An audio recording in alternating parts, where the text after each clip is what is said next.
Vamos nos colocar em pé, amém? Vamos todos ler Filipenses capítulo 2, versículo 13. Estaremos logo em seguida orando, pedindo ao Senhor a iluminação, para compreendermos e entendermos a palavra do Senhor. Vamos todos ler em alto e bom som. Vamos lá, bem forte. Pois é Deus quem efetua em vocês tanto querer quanto realizar, de acordo com a boa vontade dele. Vamos todos ler novamente, vamos lá. Pois é Deus quem efetua em vocês tanto querer quanto realizar, de acordo com a boa vontade dele.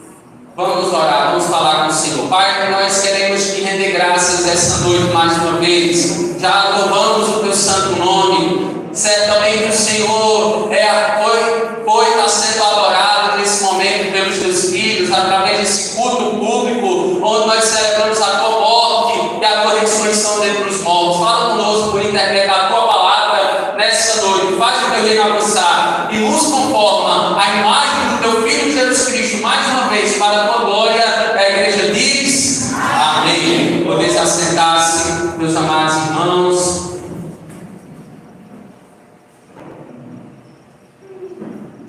Se eu pudesse titular a mensagem dessa noite, eu diria: Deus fará. Deus fará. Isso é no momento presente, é um momento que nós estamos vivenciando. Ele é perito em fazer, ele é especialista em realizar. Esse texto que lemos em Filipenses capítulo 2, versículo 13, ele certamente, Paulo, ele conhecia esse Deus que faz todas as coisas novas, fazem todas as coisas acontecerem conforme a sua boa, sua agradável e perfeita vontade. E tem uma música por título Sei que Farás. O refrão dessa música diz o seguinte: não sei como tu vais fazer, mas sei que farás. Não sei como tu vais fazer, mas sei que farás. És fiel em tuas promessas, do Éden a Sião, da pedra na tumba à ressurreição. Não sei como tu vais fazer, mas sei que farás. Esse Deus é maravilhoso, esse Deus é poderoso, esse Deus é majestoso. O Altíssimo se faz presente aqui. Eu não sei o que você está passando na tua vida, se é momentâneo, se é passageiro, se é permanente, mas eu digo que as provações que você está passando, elas são efêmeras, elas são passageiras e elas são para fortalecer a tua vida juntamente com os nossos amados irmãos em Cristo Jesus. Esta canção, ela declara em alto e bom som: Deus que trabalha para aqueles que nele esperam. Você tem esperado no Senhor? Isaías 64, verso 4. Espera no Senhor, Ele realiza, Ele te dá a oportunidade de estar aqui nessa noite. Ele está te dando a oportunidade mais uma vez de se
aconteceu em seguida?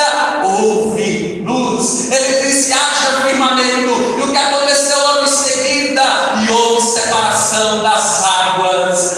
Haja porção seca, haja os mares. E houve em seguida o que, meus amados? A terra e o mar. Ele falou: haja árvores frutíferas. E em seguida houve a relva e ervas que davam sementes. Ele falou: haja luzeiros. E em seguida, meus amados irmãos, houve o sol para dominar durante o dia e a lua para dominar durante a noite. Ele falou: haja os grandes animais aquáticos, terrestres e nos ares. E houve no quinto dia. E disse Deus: façamos homem a nossa imagem, conforme a nossa semelhança. E em seguida, todos os seres humanos vieram à existência.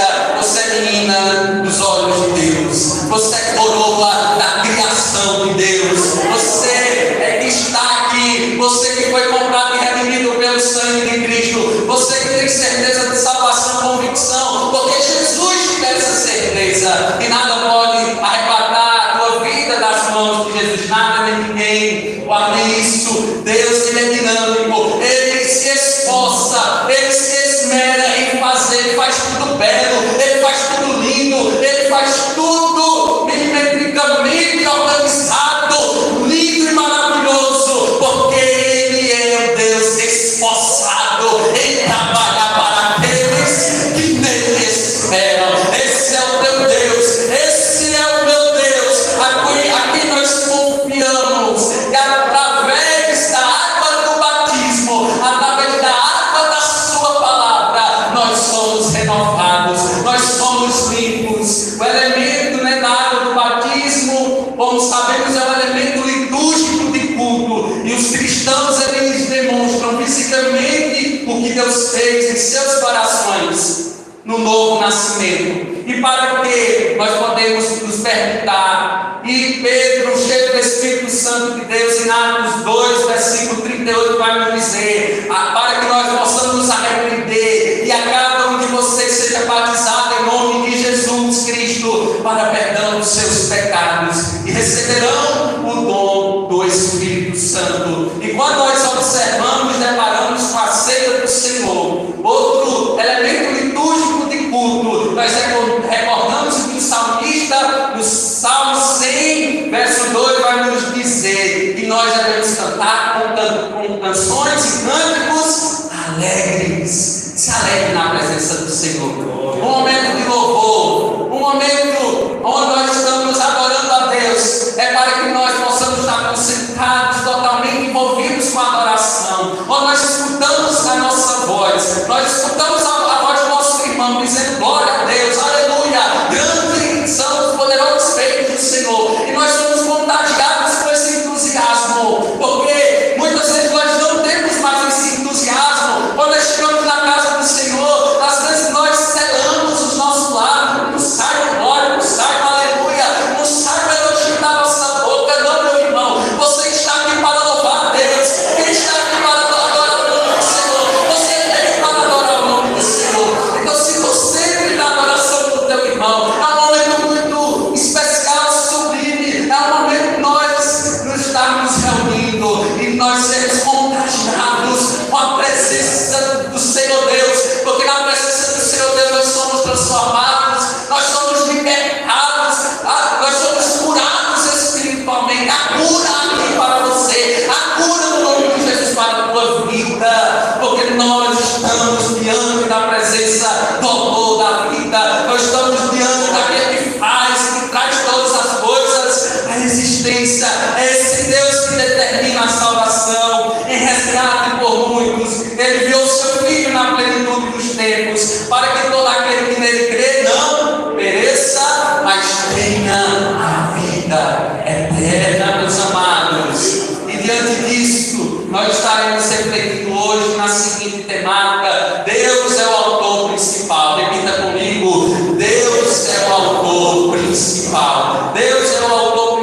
sobre nós. Eu peço a você nesse momento a refletir comigo e pensar um pouquinho o que Deus fez por você, enviando Jesus para que você tenha vida e vida com abundância através da sua morte e ressurreição. Você já parou para pensar no que Deus pensa sobre você? Porque Ele permitiu que você nascesse? Porque Ele tem permitido você se desenvolver? Porque Ele vai te recolher um dia? Por que Ele vai te recolher um dia? Na sua agenda tem um dia determinado para todas as coisas. Pensemos sobre isso à luz da Bíblia em primeiro lugar. Por que Ele permitiu que você nascesse? Você já se deparou com essa pergunta? Senhor, por que o Senhor me permitiu que eu viesse à existência, que eu nascesse? Eu quero começar essa reflexão de hoje para participarmos da mesa do Senhor, declarando que existe propósito em tudo. Não cremos em acaso, sorte, azar, maldição hereditária, destino, coisas desse tipo, coisas aleatórias acontecendo ou deixando de acontecer. Nós não acreditamos em tais verdades que o mundo aí fora prega, mas cremos que há um propósito em seu nascimento. Diga comigo: há um propósito no meu nascimento. Há um propósito em meu nascimento. E pois, quando a gente observa as palavras de Salomão em Eclesiastes 3, verso 2, diz o seguinte: existe um tempo para nascer. E vamos ver alguns textos bíblicos que comprovam isso. Abram comigo, por favor, Gênesis capítulo 4, versículo 2.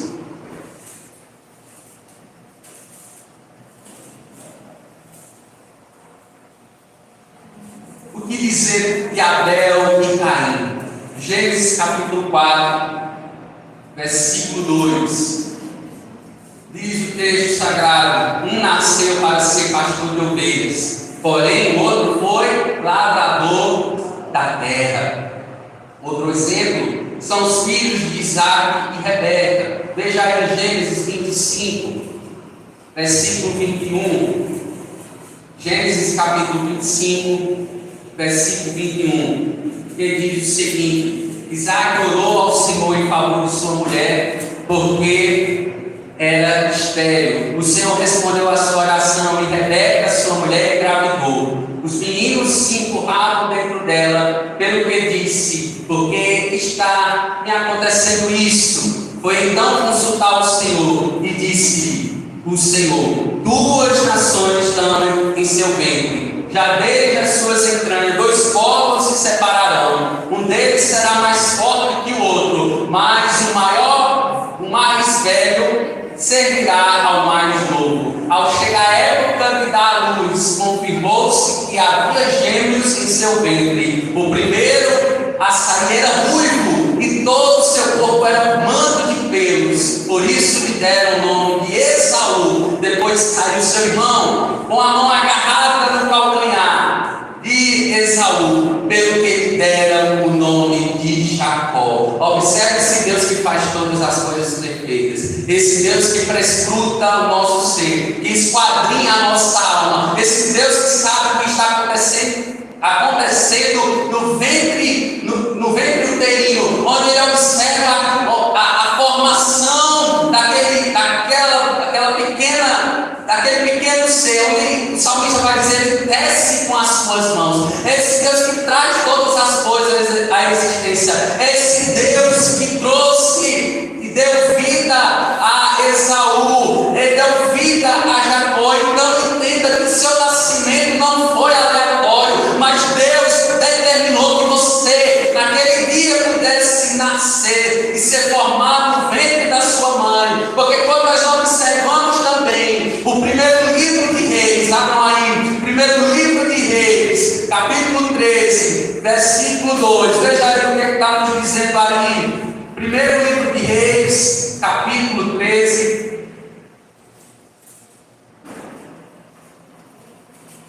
versículo 2, diz o seguinte, a parte B do texto: assim diz o Senhor, um filho nascerá à casa de Davi, cujo nome será quem? Josias. Quem foi Josias? Josias nasceu com um propósito, ele agradou ao Senhor, ele foi um dos reis sábios de Israel em Judá. Josias, ele reparou o altar do Senhor que estava em ruína, como nenhum outro rei de Judá, sendo um excelente gestor e administrador. A gente observa também em Jó, abram aí, Jó capítulo 14. Jó capítulo 14. Vejam aí, Jó capítulo 14, versículo 1. Que diz aí na sua Bíblia, quem abriu, leia comigo, por favor. O homem nascido da mulher é de bem poucos dias e cheio de dificuldades. Diz a minha versão, a NVI. Então, meus irmãos, Jó aqui ele nos faz refletir da fragilidade humana, da debilidade humana após o seu nascimento, porque os seus dias são contados. A nossa vida, ela passa no estalar de dedos, é como um vapor que se dissipa ao vento. Eu não sei em que circunstâncias você nasceu, eu não sei qual foi a situação que antecipou o teu nascimento, independentemente da idade que você tenha hoje. Quero lhe dizer, Deus tem propósitos em sua vida.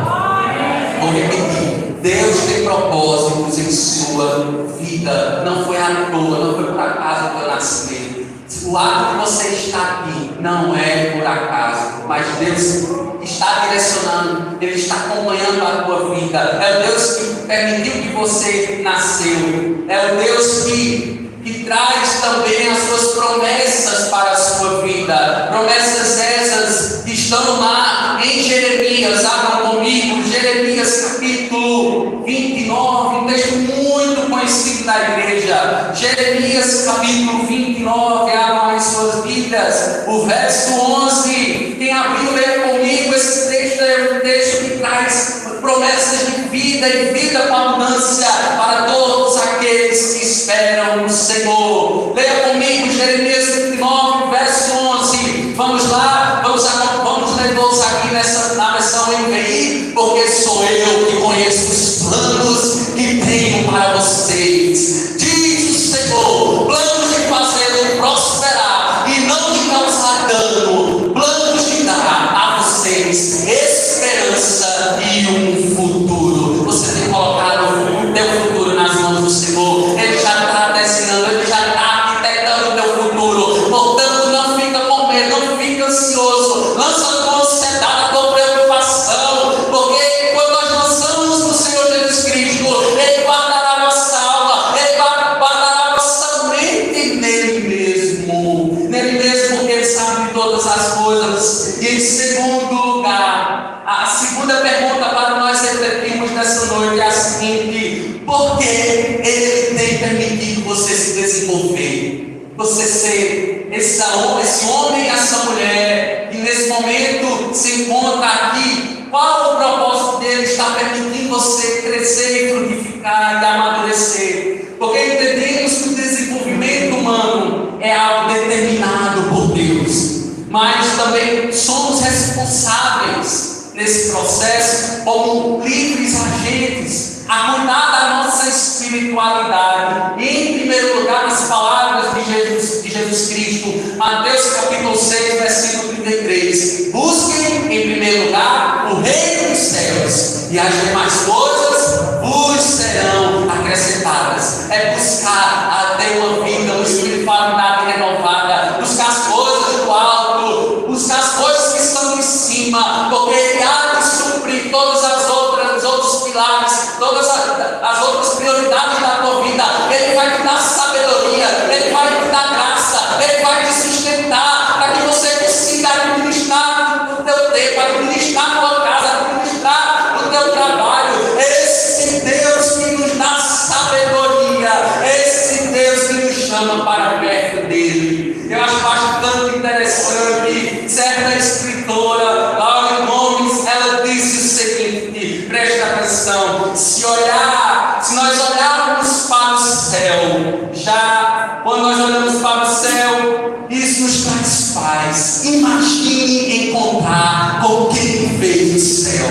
Se você parar um momentinho, ao sair do edifício da igreja, olhar os céus, olhar as constelações, isso já gera serenidade na tua vida.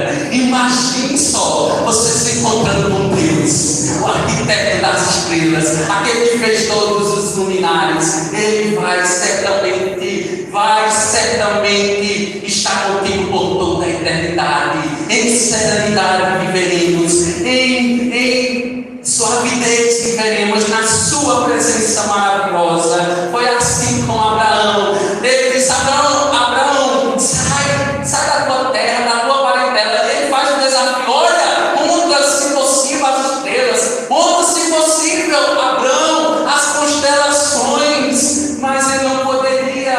Abraão, quando nós observamos em Gênesis, abram as suas vidas, Gênesis capítulo 12, versículo 3, Abraão, ele ora, o Senhor disse: Abraão, diz o Deus sagrado, sai da tua terra, da tua parentela e da casa do teu pai, para a terra que eu te mostrarei. Farei de ti uma grande nação, e te abençoarei, e te engrandecerei, e o teu nome, e tu serás uma bênção. Ele estava não guiando Abraão certamente, ele estava não desenvolvendo a vida com Abraão, o Senhor estava ao seu lado. E qual foi a resposta de Abraão? Abraão foi obediente a não, ou não, aquela ordenança do Senhor. Vamos ver, Gênesis capítulo 12, o verso 4, nós temos a resposta de Abraão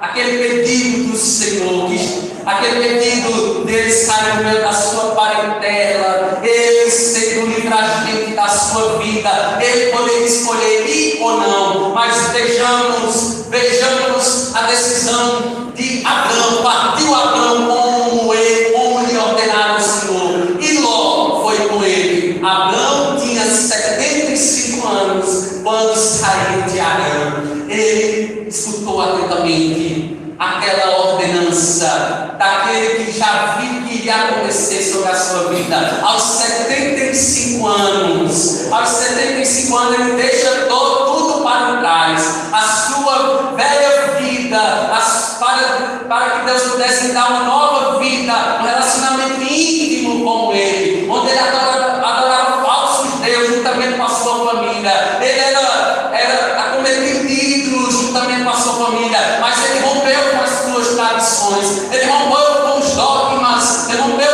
com a religiosidade pagã da sua época, e ele foi renovado a sua espiritualidade, porque ele desenvolveu o caráter de Cristo. Deus imputou fé a Abraão, ele passou a ser chamado de Abraão, o pai da fé, aquele que Deus imputou fé, colocou fé, e aqui há pessoas novas e redimidas pelo sangue de Cristo, o qual o Senhor colocou essa mesma fé, e tem dado a mesma graça para estar contigo, meu amado irmão, para estar contigo, minha amada irmã. Quando a gente observa também, em certa ocasião, uma situação parecida, semelhante, diferente dessa situação de Abraão, foi assim também com Moisés. Abram aí Êxodo, capítulo 33, versículo 1. Vamos observar Êxodo 33, 1.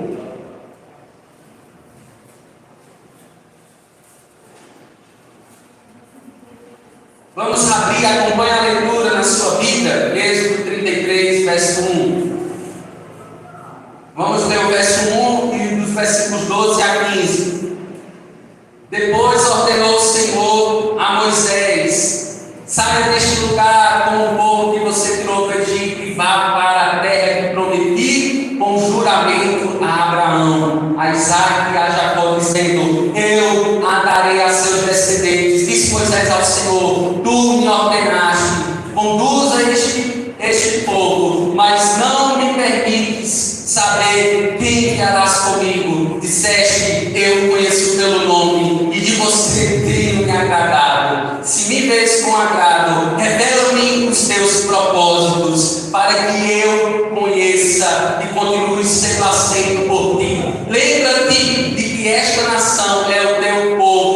respondeu o Senhor: eu mesmo o acompanharei e lhe darei descanso. Então Moisés lhe declarou: se não fores conosco, não nos envies. Então, se Deus não estiver conosco, isso foi algo radical na vida de Moisés.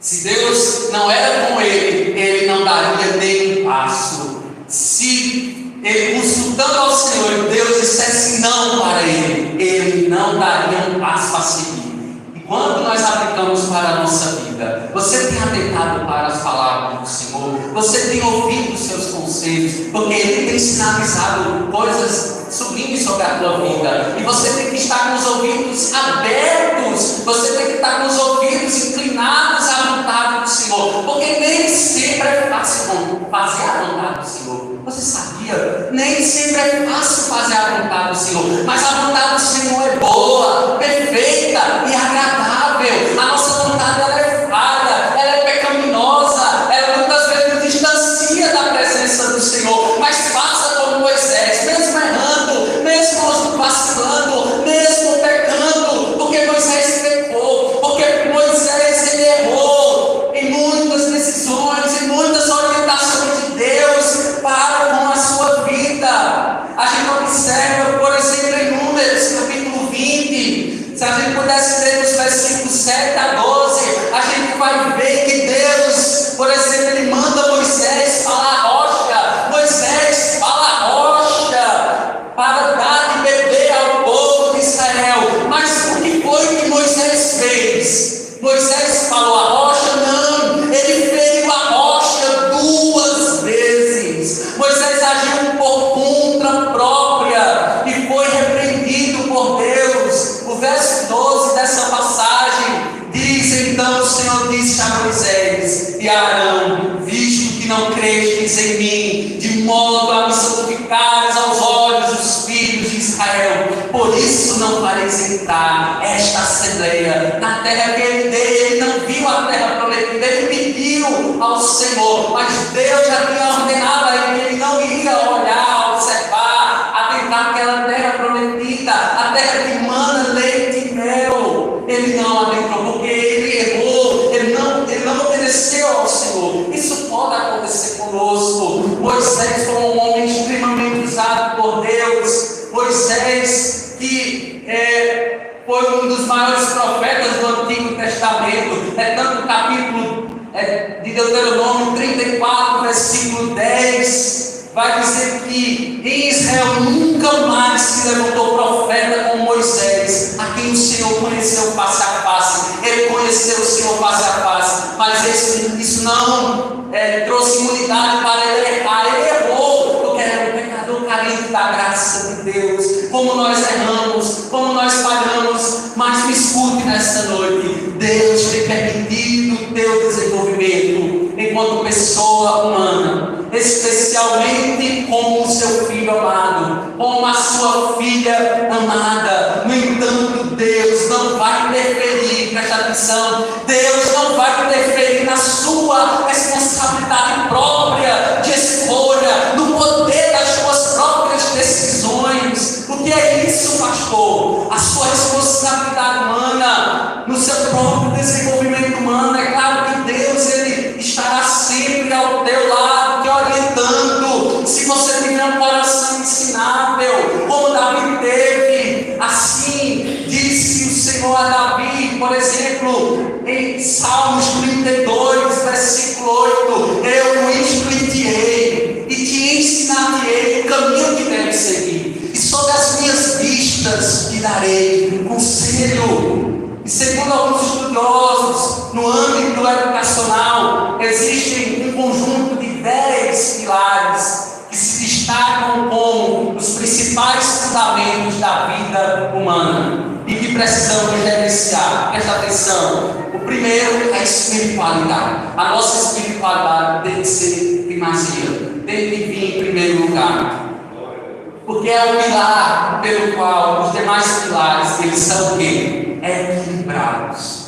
Em segundo lugar, a família, a nossa relação com o cônjuge, com aqueles que são casados, a saúde e o bem-estar. Você tem cuidado do teu cônjuge, Você tem cuidado da tua família? Você tem buscado analisar, fazer um check-up, pelo menos uma vez no ano, como é que estão como é que está as suas taxas de sangue, de glicose e tantas outras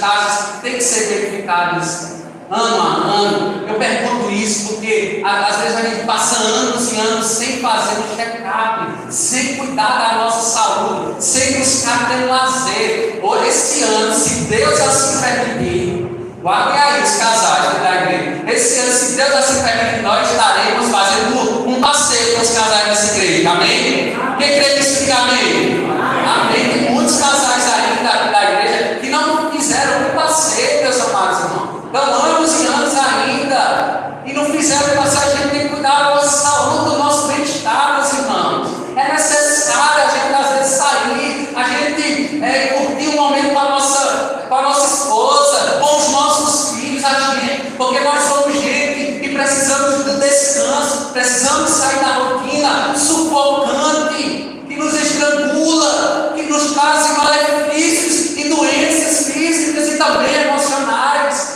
Nós precisamos cuidar da nossa saúde, do nosso bem-estar, do social, do lazer, outra área, o financeiro também, administrar, sermos bons mordomos fiéis, daquilo que o Senhor tem colocado nas nossas mãos, contribuindo para a expansão do reino dos céus, ajudando para o avanço do reino dos céus, também cuidando para que nós possamos, de maneira sábia, lidar com o nosso financeiro. Profissional, como é que está o teu profissional? Você tem estudado, você tem buscado se especializar na área que você está trabalhando. É necessário nós nos especializarmos, é necessário fazermos cursos, estarmos capacitados, buscarmos capacitação, desenvolvimento pessoal. Como anda o teu desenvolvimento pessoal? Como anda o teu tempo? Você tem administrado o teu tempo para estudo, para o lazer, para estar dando tempo de qualidade àqueles que são casados, ao seu cônjuge, aos seus filhos, àqueles que têm filhos.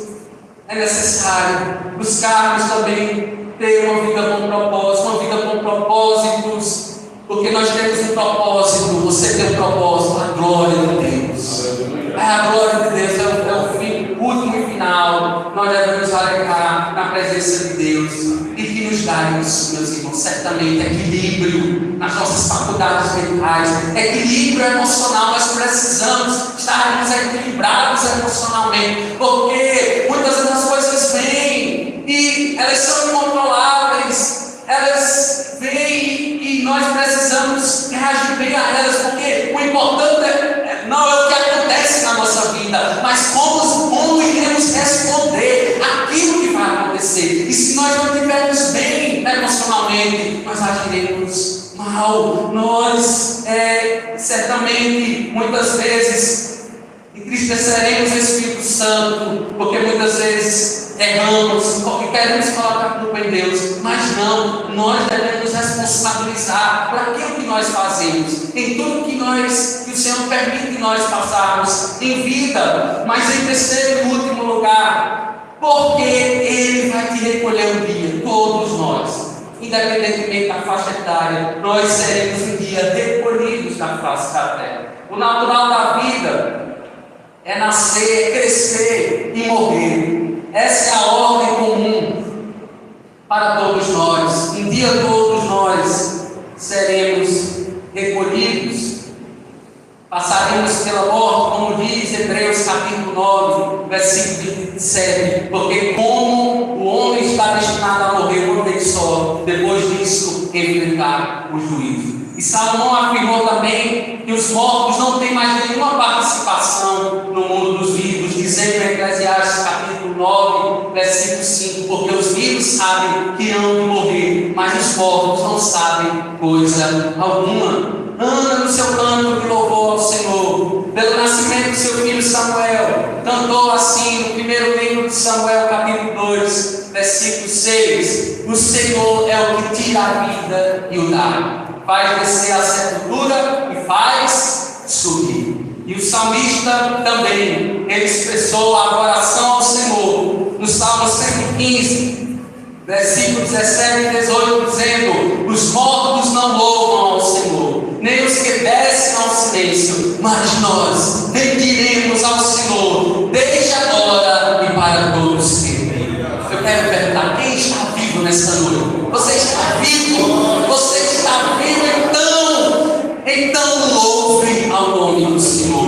O Deus que permitiu você nascer, o Deus que tem encaminhado o seu desenvolvimento humano, é o mesmo Deus que irá lhe recolher, mas está com ele para todos sempre. E nas palavras do apóstolo João, Deus ressuscitará uns para a salvação, outros, porém, para a condenação. Os que morrerem com Cristo, fazendo bem para a vida eterna, outros que morrerem sem Cristo, os que morrem sem Cristo, fazendo mal, para o lago de fogo, lugar de tormentos e rangerideiros. Abram comigo João capítulo 5, versos 28 e 29. Observe aí a leitura. João capítulo 5, versos 28 e 29, onde as palavras de Jesus Cristo, por intermédio do seu servo João, ele vai dizer o seguinte: não fiquem admirados com isso, pois está chegando a hora em que todos os que estiverem nos túmulos ouvirão a sua voz e sairão. Os que fizeram o bem ressuscitarão para a vida, e os que fizerem o mal ressuscitarão para serem condenados. Certamente todos passaremos por a morte. Aí você pode dizer: sai para lá, pastor, o senhor está dizendo que eu vou passar pela morte? Todos nós, meus irmãos, infelizmente. Porque o salário do pecado é a morte. Mas o dom, vamos lá, mas o dom gratuito da vida eterna é mediante quem? Cristo Jesus, nosso Senhor. E Deus nos irá recolher um dia por causa dos nossos pecados. Mas graças a Deus que nós já fomos perdoados em Jesus, sendo livres do pecado, livres pelo sangue de Jesus. E uma última aplicação prática para a nossa vida. Nesse momento da celebração da ceia do Senhor, nós celebramos da nossa vitória em Cristo, o proclamando entre os homens que Ele está vivo. O teu Cristo vive, Ele está prestes do Deus Pai. Irmãos, até na morte dos cristãos tem propósitos. Deus tem propósito na morte dos seus servos. Vamos abrir em Apocalipse capítulo 14, versículo 13. Ele diz o seguinte: eu vou pedir para a missionária ali colocar esse último texto para lermos todos juntos. Em Apocalipse capítulo 14, versículo 13. Vamos todos ler? Vamos lá, em uma só voz. Então ouvi uma voz dos céus, dizendo: escreva, felizes os mortos que morrem no Senhor. De agora em diante, diz o Espírito, sim, eles descansarão das suas fadigas, pois as suas obras os seguirão. Tem propósito na morte, porque se o grão de trigo não morrer, né? Se o grão de trigo não morrer, se ele não passar da morte para a vida, o que vai restar? Não haverá testemunho, mas se ele morrer, ele será testemunhado entre os viventes e seres viventes. Ali vai um que está sendo enterrado, mas era um servo do Senhor, era uma mulher de Deus. O testemunho ele vai passar de gerações, gerações falarão das obras dos servos do Senhor.